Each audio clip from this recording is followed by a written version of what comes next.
Hello दोस्तों, कैसे हो आप लोग? बढ़िया हो? तो हम शुरू करते हैं आज मेरे भाई। यूपी कांस्टेबल का जो प्रैक्टिस सीरीज हमारी चल रही है मैथ के, आज हम अगले प्रैक्टिस सेट लाए हैं आपके लिए। तो दोस्तों, मैं आपको बता रहा हूँ, जो मैं ये क्वेश्चन आपको प्रैक्टिस सेट करा रहा हूँ मैथ के लिए, आपको जो जोन में पेपर है यूपी कांस्टेबल का, उसके लिए बहुत इंपॉर्टेंट है।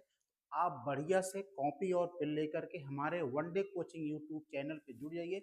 बच्चों, आप लोग एक तुलना करो कि हमारा क्वेश्चन पेपर लीजिए और अदर का देखिए, आपको पूरा डिफरेंट मिलेगा। मैं जो पढ़ा रहा हूँ मेरे दोस्त, अभी मैंने हाल ही में यूपीएसआई के प्रैक्टिस सेट करवाया हूँ, उसमें बच्चों का फीडबैक इतना अच्छा आया है कि सर आपने जैसे जैसे पढ़ाया है सेम क्वेश्चन उसी तरह क्वेश्चन पूछे गए हैं। उन लोगों के लिए जो हमारे प्रैक्टिस सेट यूपीएसआई से जुड़े थे बच्चों, उन्होंने बहुत अच्छा परफॉर्मेंस किया है मैथ में। तो उसी प्रकार हम यूपी कांस्टेबल के लिए भी आपको अच्छा प्रैक्टिस सेट सीरीज करा रहे हैं। मैं इसका 30 प्रैक्टिस सेट कराऊंगा, उसके बाद मैं आपको चैप्टर वाइज कराऊंगा, तो आपको मैथ में कोई दिक्कत नहीं होगी। मैं दोस्तों ये भी सोच रहा हूँ कि जो बच्चे जीरो से भी तैयारी स्टार्ट किए हैं उनके लिए भी बहुत लाभदायक है। उनके लिए कोई दिक्कत नहीं आएगी, चाहे वो ट्रिकी सवाल हो चाहे कंसेप्चुअल सवाल हो, उनको पूरा समझ में आएगा। तो बढ़िया, आपसे रिक्वेस्ट है कि आप लोग हमारे वनडे कोचिंग यूट्यूब पे जुड़ करके बढ़िया प्रैक्टिस करिए। हाँ, जो चीजें ना समझ में आए भाई, वो आप क्या करोगे, हमारे कमेंट बॉक्स में कमेंट करिए कि सर ये हमें नहीं समझ में आ रहा है, तो मैं उसको आपको 1 या 2 दिन में समस्या का सॉल्व करूंगा। तो चले हम यूपी कांस्टेबल के लिए। देखिए स्क्रीन पे पहला सवाल, देखिए क्या है। ए और बी मिलकर एक काम को 10 दिनों में पूरा कर सकते हैं। बी और सी मिलकर उसे 15 दिनों में पूरा कर सकते हैं। ए और सी मिलकर उसे 12 दिन में पूरा कर सकते हैं। तो ए बी और सी मिलकर उस काम को कितने दिनों में पूरा करेंगे? गजब का सवाल है मेरे भाई। यहाँ पे 3 लोग हैं, तो सबसे पहले ए और बी का काम कितना है, कितने दिनों में मेरे भाई? 10 दिन में। यहाँ तक समझ पाए कि नहीं? इसके बाद बी और सी का कितना है मेरे भाई? बी और सी कितना है? 15 दिन में। ठीक है, इसके बाद ए और सी का कितना है मेरे भाई? 12 दिन में। मेरे दोस्त, यहाँ पे ए बी सी है, वो ग्रुप में काम कर रहे हैं, तो ए और बी कितना काम कर रहा है? 10 दिन में, देखो। और बी और सी कितना काम कर रहा है? 15 दिन में। और ए प्लस सी कितना काम कर रहा है? 12 दिन में। कह रहा है कि ए बी सी मिलकर उस काम को कितने दिनों में पूरा करेंगे, यही पूछ रहा है। तो मेरे दोस्त, इस तरह से जब स्ट्रक्चर बन गया तो सारे बच्चों को यहाँ पे मालूम होना चाहिए 10, 15, 12 का लासा क्या होगा। जिन भाई साहब लोगों को लासा नहीं निकालना आता है, हमारे वनडे कोचिंग यूट्यूब चैनल पर प्लेलिस्ट में S C F by Mukund sir आप दे करके, उसमें मैं कंसेप्ट लेकर पूरा बताया हूँ आपको एस सी एफ बारे में। आप उसको देख लीजिएगा, कंसेप्ट समझ लीजिएगा। ठीक है, तो 10, 15, 12 का लासा क्या होगा मेरे भाई? 60 होगा। यहाँ तक कोई दिक्कत नहीं होनी चाहिए किसी भी बच्चे को। ठीक है, तो 10 में 60 से भाग दोगे 6 बार जाएगा कार्य क्षमता।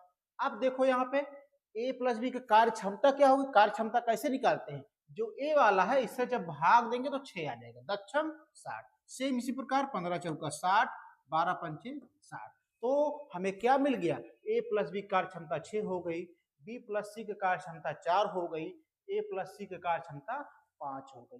कह रहा है ए बी सी मिलकर उस काम को कितने दिनों में पूरा करेंगे? मेरे दोस्त, ए प्लस बी, ठीक है, बी प्लस सी और प्लस ए प्लस सी, ठीक है, कितने दिनों में पूरा करेंगे? तो इनका कार्य क्षमता कितना है? 6, 4, 10, 5, 15। यहाँ तक किसी बच्चों को दिक्कत नहीं होनी चाहिए। जोड़ोगे तो क्या हो जाएगा? 2a plus 2b plus 2c बराबर 15 के। तो अगर दो बाहर ले लेंगे तो क्या बचेगा? a प्लस बी प्लस सी बराबर 15 के। ठीक है, किसी बच्चों को दिक्कत नहीं होगी। तो a प्लस बी प्लस सी मेरे भाई हो जाएगा 15/2। यहाँ तक कोई दिक्कत नहीं। तो हमें a प्लस बी प्लस सी बराबर 15/2 आ गया। तो पूछ रहा है कि कितने दिनों में पूरा करेंगे। तो टोटल कितना निकाले हो? एलसीएम 60। तो दिनों की संख्या जब पूछे मेरे भाई, तो क्या करोगे? इसी 60 में हम किससे भाग दे देंगे? 15/2। ठीक है, तो ये 2 ऊपर चला जाएगा, तो 60 गुणे 2/15, 15 चौका 60, 4 दूनी 8 दिन। ए बी सी उस काम को 8 दिन में पूरा करेंगे। Option D is right. मेरे हिसाब से आप लोगों को कोई दिक्कत नहीं होगी, आप समझ गए होंगे। ठीक है, चले आगे। चलो क्वेश्चन नंबर हम आगे बढ़ते हैं। ये वाला क्वेश्चन देखो मेरे दोस्त, बहुत अच्छा क्वेश्चन है, मजेदार क्वेश्चन है, इंपॉर्टेंट क्वेश्चन है। क्या कह रहा है मेरे भाई? कह रहा है यदि एक्स वाई जेड और डब्ल्यू 4 लगातार विषम संख्याएं हैं, ठीक है, जिनका औसत 54 है, तो एक्स प्लस डब्ल्यू और Y plus Z, X plus W और वाई प्लस जेड के बीच अंतर क्या है? तो सबसे पहले मेरे दोस्त यहाँ पे मैं आपको एक कंसेप्ट बताऊंगा कि औसत क्या होता है। औसत होता है, जैसे 5 संख्याएं दी हैं तो संख्याओं के बीच की जो संख्या होगी वही औसत है। इन्हीं संख्याओं के मध्य, बिल्कुल मध्य में जो संख्या होगी वही औसत कहलाएगी। ठीक है, तो यहाँ पे एक्स वाई जेड और डब्ल्यू 4 लगातार संख्याएं हैं, तो आप 4 लाइन खींच लो, 1 2 3 4, सबका नाम रख दो एक्स वाई जेड डब्ल्यू। ठीक है, अब इसका औसत दिया है 54। ठीक है, तो मेरे भाई औसत मध्य ही कहलाता है, तो यहाँ पे 4 है तो इसका मध्य क्या होगा? इसका मध्य केवल 1 होगा। ठीक है, याद रखना संख्याओं के बीच की जो संख्या होती है वह मध्य कहलाती है। ठीक है, लेकिन 4 लगातार विषम संख्याएं हैं, यहाँ पे मेरे दोस्त 54 है तो विषम संख्या क्या होगी? 55। ठीक है, इसके बाद क्या होगी? 57। क्लियर बात है? और जब इस तरफ आओगे तो विषम संख्या क्या होगी मेरे दोस्त? 53। यहाँ पे क्या होगी? 51। ठीक है, यहाँ तक कोई दिक्कत? अब आगे पूछ रहा है एक्स प्लस डब्ल्यू। तो मेरे दोस्तों एक्स प्लस डब्ल्यू, तो मेरे भाई एक्स का मान कितना निकाले हो? 51 आया है, और प्लस डब्ल्यू का मान कितना है दोस्तों? 57 आया है। तो जोड़ोगे तो 8 0 1, 108 आ गया। ठीक है, सेम उसी प्रकार वाई प्लस जेड का कर दो। वाई प्लस जेड का क्या हो जाएगा मेरे दोस्त? वाई का मान क्या है यहाँ से लोगे? 53 है। जेड का मान कितना निकला है यहाँ पे? 55 है। जोड़ोगे क्या आ जाएगा? 108। कह रहा है इनके बीच अंतर, तो मेरे दोस्त 108 में 108 घटाओगे क्या आ जाएगा? डिफरेंस 0। हमारा option C is right answer. तो मेन चीज यहाँ पे था मेरे भाई कि आपको एवरेज जानने के लिए, एवरेज क्या होता है? संख्याओं का मध्य होता है। ये मैंने मध्य निकाल दिया। अब कह रहा है ये संख्याएं विषम में होनी चाहिए। 54 के बाद 55 57 होता है दाहिनी साइड, लेफ्ट साइड 53 51 होगा। तो हमने एक्स प्लस डब्ल्यू का मान रख दिया, आ गया 108। वाई प्लस जेड का मान रख दिया मेरे दोस्त, आ गया 108। इनका पूछ रहा था डिफरेंस, डिफरेंस मतलब अंतर पूछ रहा था। 108 में 108 घटाओगे तो आएगा 0। Option C. किसी भी बच्चे को दिक्कत नहीं होनी चाहिए, यह एग्जाम में यह क्वेश्चन आया हुआ है। ठीक है, आगे बढ़ें। चलो मेरे दोस्त ए वाला क्वेश्चन देखिए। ए वाला क्वेश्चन बहुत इंपॉर्टेंट है, आप इसको टिक लगा लीजिएगा। आप इसको स्टार दे सकते हो, स्टार आप दे सकते हो, आप इसको स्टार दे सकते हो। आगे देखो, एक थैली में 1 रुपए, 5 रुपए और 10 रुपए के सिक्के क्रमशः 3:5:7 के अनुपात में हैं। ठीक है, यदि थैली में कुल राशि 980 रुपए है, तो 10 रुपए के सिक्कों की संख्या ज्ञात करो। तो सबसे पहले मेरे भाई यहाँ पे एक चीज बताओ, सिक्कों, यहाँ पे सिक्कों की संख्या कितनी है? सबसे पहले बताओ सिक्कों की संख्या यहाँ पे कितनी है? बता सकते हो कोई? सिक्कों की संख्या कितनी है? बताओ आप लोग। हम्म, एक थैली में 1 रुपए, 5 रुपए और 10 रुपए के सिक्के क्रमशः 3 5 7, यानी सिक्कों की संख्या। तो क्या लिख देंगे? संख्या। संख्या का अनुपात कितना है मेरे भाई? 3:5:7। ठीक है, 3 किसका अनुपात है? 1 रुपए वाले का। ठीक है, 5 किसका अनुपात है? 5 रुपए वाले का। ठीक है, 7 किसका अनुपात है? 10 रुपए वाले का। ठीक है, ये तो संख्या हो गई। ये क्या हो गई मेरे भाई? ये संख्या हो गई। इसका मूल्य, कीमत। एक चीज यहां पे याद रखो, जब सिक्कों की संख्या दी हो तो मूल्य निकालते हैं, मूल्य का अनुपात। जब सिक्कों की संख्या दी हुई है तो उसका हम क्या निकालते हैं? मूल्य। मूल्य कैसे निकालते हैं? एक में 3 से गुणा करोगे 3 आ जाएगा, 5 में 5 से गुणा करोगे 5 में 25 आ गया, और 10 में 7 से गुणा करोगे 10 7 7। तो मूल्य कैसे निकालते हैं? जब संख्या दी हुई हो सिक्कों की तो हम उसका क्या निकालते हैं? मूल्य, मूल्य का अनुपात। अब मेरे दोस्त यहाँ पे आ गया 3 25 70, कोई दिक्कत नहीं होनी चाहिए। तो मेरे दोस्त अब जोड़ोगे, कह रहा है यदि थैली में कुल राशि 980 रुपए है, कुल राशि यानी टोटल, तो राशि तो इसका जोड़ो, इसको 25 25 3 28 70 जोड़ो, 3 + 25 + 70, ये बराबर कितना है? कुल राशि की 980 के। ठीक है, जोड़ो, 5 3 8 7 2 9 98 बराबर 980 के मेरे भाई। एक यूनिट बराबर क्या हो जाएगा? 980 भागे 98, 10 आ जाएगा। कितना आ गया मेरे भाई? 10 आ गया। ठीक है, कह रहा है 10 रुपए के सिक्कों की संख्या, 10 रुपए के सिक्कों की संख्या। मेरे दोस्त 10 रुपए के सिक्कों की संख्या कितनी है? 7 है। तो इसका क्या करोगे? 7, और एक यूनिट का मान कितना आया है? 10। 10 सत्ते 70, हमारा आंसर आ जाएगा 70। मेरे भाई यहाँ पे आपको एक कंसेप्ट सीखना है, जब सिक्कों की संख्या दी है, ये अनुपात जब दिया गया है तो हम किसका अनुपात निकालते हैं? मूल्य का। ये मूल्य लिख दिए। अब कैसे निकालेंगे मेरे भाई?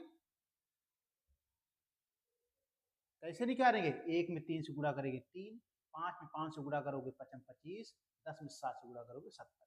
यही कीमत का दाम कुल राशि के बराबर है 980 का। यानी तीनों को जोड़ करके 980 के बराबर कर दिए तो हमें एक यूनिट का मान निकालिए, 10 आ गया।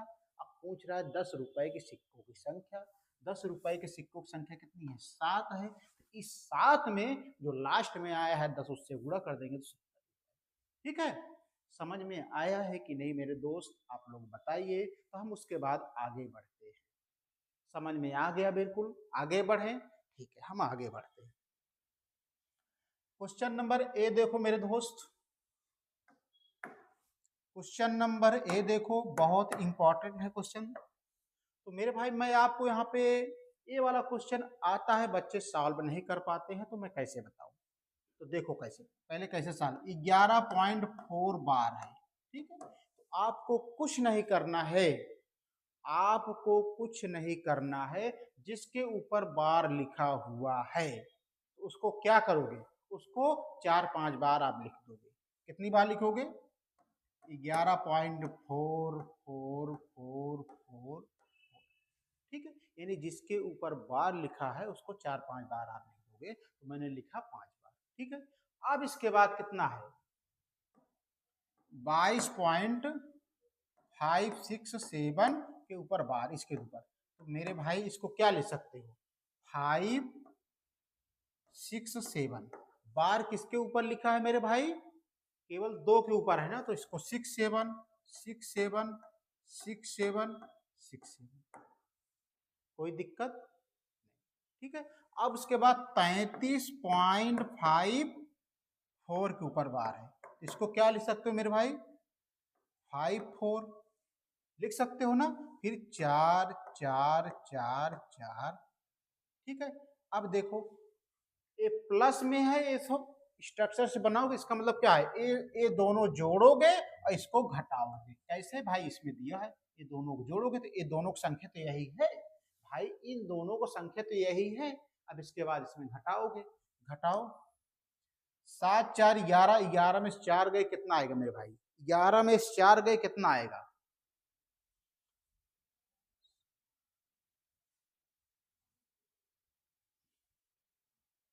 9 है मेरे भाई, 9 है।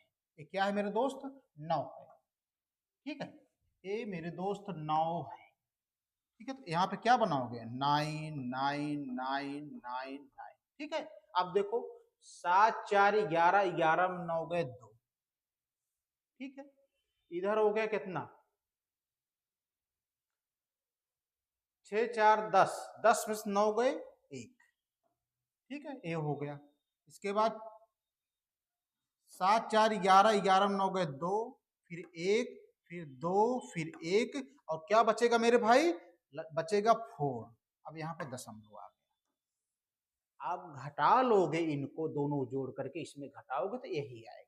ठीक है, अब इसको क्या लिख सकते हो, 0.4 1 2 1 2 1 2 आ रहा है, तो मैंने क्या बताया हूँ, 1 2 के ऊपर बार लगा दिया, यही हमारा आंसर आ जाएगा, जो कि ऑप्शन कौन सा सही है, option C is right answer. किसी बच्चों को दिक्कत नहीं होनी चाहिए। फिर से देखो ध्यान से, 11.4 के ऊपर बार है, जिसके ऊपर बार लगा हो बच्चों उसको 4 5 बार आप लिख लो, जैसे मैंने ये लिख लिया।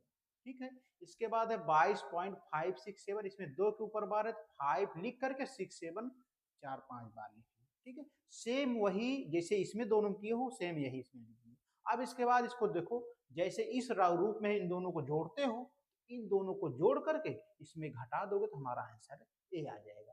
अब मेरे दोस्त यहाँ पे देखो 1 2 1 2 1 2 है, इसका मतलब क्या है, 1 टिक ऊपर आओ बार लगा, हमारा ऑप्शन सी राइट आंसर। ठीक है, कोई दिक्कत समस्या हो तो बताना।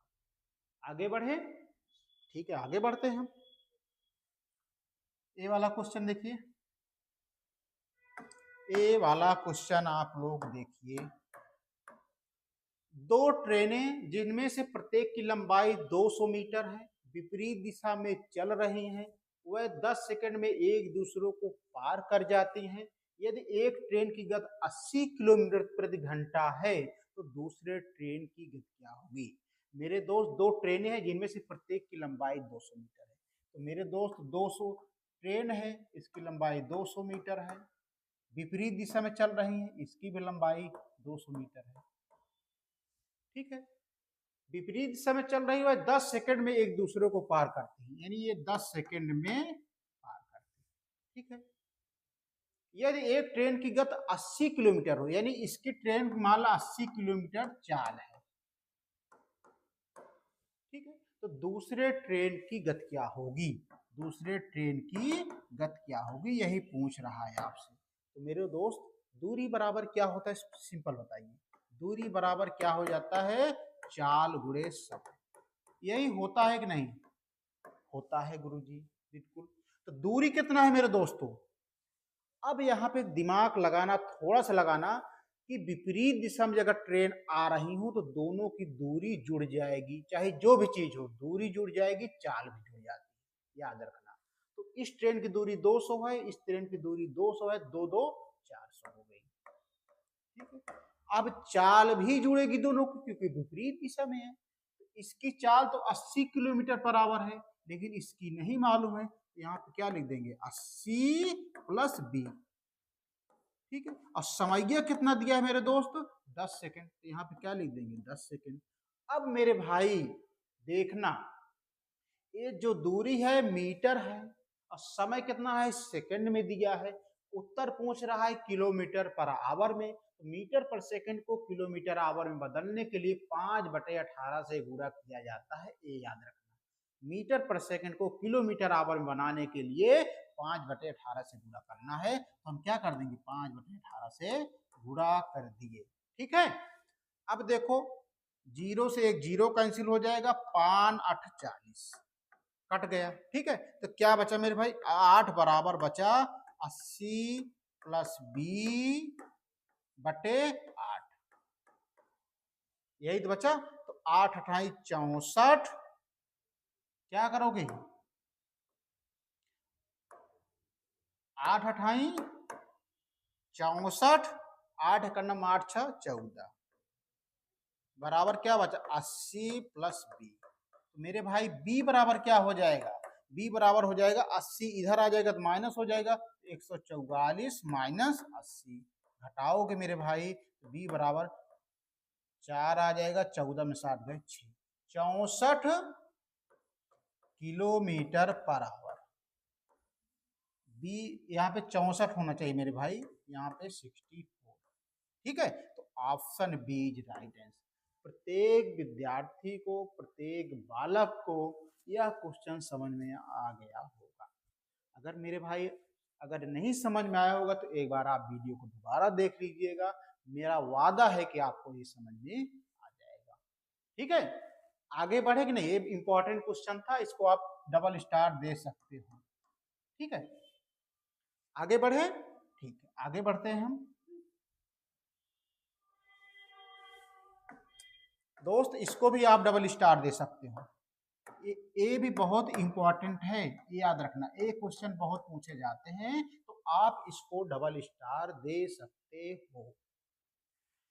चक्रवृद्धि ब्याज की विधि से एक धनराशि 15 वर्षों में दुगनी हो जाती है, कितनों वर्षों में वह धनराशि 4 गुनी हो जाएगी। तो मेरे दोस्त यहाँ पे एक चीज याद रखो, साधारण ब्याज की बात करें तो वो घात में नहीं चलती है, लेकिन चक्रवृद्धि ब्याज की अगर बात करें तो वो घात पे चलती है।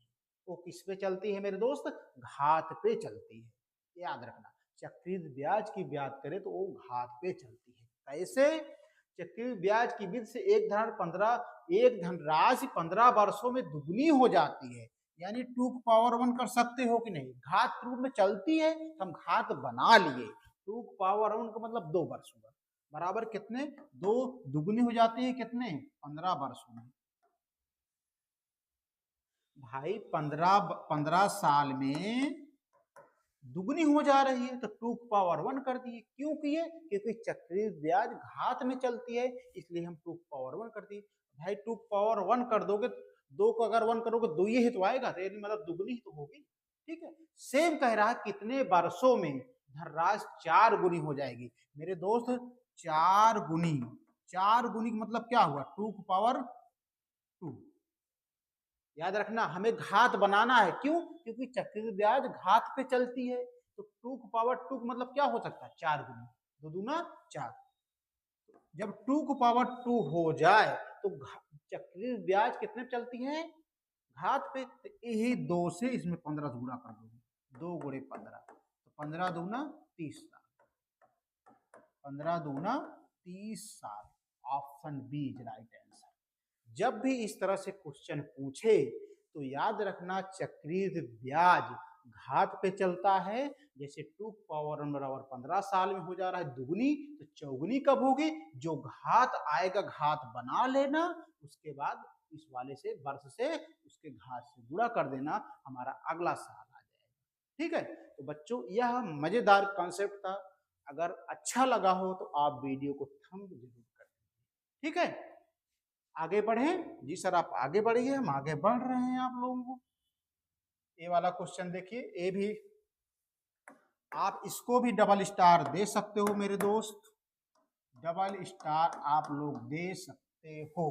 इंपॉर्टेंट क्वेश्चन है, कंसेप्चुअल क्वेश्चन है। एक पिता और पुत्र की वर्तमान आय का योग 50 है। एक पिता है, एक पुत्र है, इनका योग 50 है। ठीक, 5 वर्ष बाद, 5 वर्ष बाद, बाद का मतलब प्लस होता है, 5 वर्ष बाद पिता की आयु पुत्र की आयु की 5 गुनी होगी, तो 5 वर्ष पहले क्या होगी। तो याद रखना, जब मेरे दोस्त 5 वर्ष बाद है तो यहाँ पे अगर भाई 5 वर्ष बाद, जब इसमें 5 वर्ष बाद जोड़ोगे इसमें भी तो जुड़ेगा, तो 5a प्लस 5, 5 5 10, इसका मतलब इसमें 10 जुड़ेगा तो 60 आ जाएगा। ये 60 कब आया, जब कह रहा 5 वर्ष बाद पिता और पुत्र, तो भाई 5 इसमें जुड़ा 5 इसमें जुड़ा, तो टोटल कितना हो गया 10, 10 इसमें जोड़ दिए तो 60 हो गया। ये कब हुआ है, 5 वर्ष बाद। जब 5 वर्ष बाद क्या हो रहा है, पिता की आयु पुत्र की आयु की 5 गुनी हो रही है, यानी ये पिता थे, ये पुत्र थे, अगर इनकी एक है तो इनकी 5 गुनी हो जा रही, किसकी, पिता की। ठीक है, तो मेरे दोस्त तो 5 1 6, यह 6 किसके बराबर है, 60। जब उनका 5 वर्ष से बाद 5 गुना हो जा रहा है पिता पुत्र से, तो 6 हो जा रहा है टोटल। इसकी बराबर किसके है? 60 के। एक यूनिट बराबर क्या हो जाएगा मेरे भाई? 60 में आप 6 से भाग दोगे तो 10 आ जाएगा। ठीक है, कितना आ जाएगा? 10। तो पुत्र पिता की उम्र क्या होगी मेरे भाई? पिता वाला कितना है? 5 है, तो 5 गुणे कितना निकाले हो? 10। 10 25 50। ये कब की है? यह कब की है? 5 वर्ष बाद। तो वर्तमान की क्या होगी? बताओ मेरे भाई, वर्तमान की क्या होगी? यही 5 घटा दोगे तो 50 में 5 जब घटा दोगे तो आ जाएगी 45। ये वर्तमान को हो गई। ठीक है, अब कह रहा है क्वेश्चन में 5 वर्ष पहले, यानी 5 वर्ष पहले कब होगी? तो यानी 5 वर्ष पहले का अब क्या करोगे? फिर 45 में 5 घटाओगे। पहले का मतलब होता है माइनस, तो 5 घटा दोगे तो यानी 40। तो 5 वर्ष पहले पिता की जो उम्र होगी मेरे दोस्त, 40 साल होगी, जो यह निकाल लिया। तो फिर से समझो, पहले पिता पुत्र का योग 50 था। ठीक है, 5 वर्ष बाद, बाद का मतलब होता है धन। जब 5 वर्ष बाद पिता की भी 5 बढ़ेगी, पुत्र की भी 5 बढ़ेगी, तो दोनों जोड़ करके कितना हो जाएंगे? 60 हो जाएंगे। ठीक है, जब ये 60 हो जा रहा है तो पिता की उम्र पुत्र की उम्र की 5 गुनी हो जा रही है। ये पिता पुत्र का अनुपात बना दिया। तो मान लो अगर इस पिता की पुत्र की 1 है तो 5 गुनी उससे हो जा रही, तो 5 ये हो गया। ठीक है, इनका जोड़ा योग तो 6 आ गए, या 6 किसके बराबर है? टोटल योग के 60 के। 1 यूनिट बराबर 10 आ गई। अब पुत्र की उम्र क्या हो, पिता की उम्र क्या होगी? 5 अनुपात है, तो 5 से 10 से गुणा कर दिया, 50 आ गया। अब ये तो 5 वर्ष बाद था, तो वर्तमान क्या हो जाएगी? 5 इसमें घटा दिए तो वर्तमान वाली आ गई। फिर कह रहा 5 वर्ष पहले, पहले मतलब माइनस होता है, फिर 45 में 5 घटा दिया, 40। इस प्रकार पिता की उम्र जो आ गई वो 40 साल आ गई। तो बच्चों, आज के जो प्रश्न थे बहुत इंपॉर्टेंट थे, जिसमें मैं आपको स्टार लगवाया हूँ। वो देखना, कहीं ना कहीं क्वेश्चन आपको, चाहे एसएससी जीडी हो, चाहे रेलवे ग्रुप डी हो, चाहे रेलवे एनटीपीसी हो, चाहे यूपी कांस्टेबल हो, कहीं ना कहीं आपको फंसोगे, आप उसमें क्वेश्चन फंसेगे। ठीक है, तो बच्चों, कल मैं आपके लिए बहुत अच्छा प्रैक्टिस सेट ला लेके आ रहा हूँ, तो बढ़िया आराम से तैयारी करते रहिए। आए, चलें आगे? ठीक है, तो आप दीजिए मुझे इजाजत। धन्यवाद, कल मिलते हैं। ठीक है।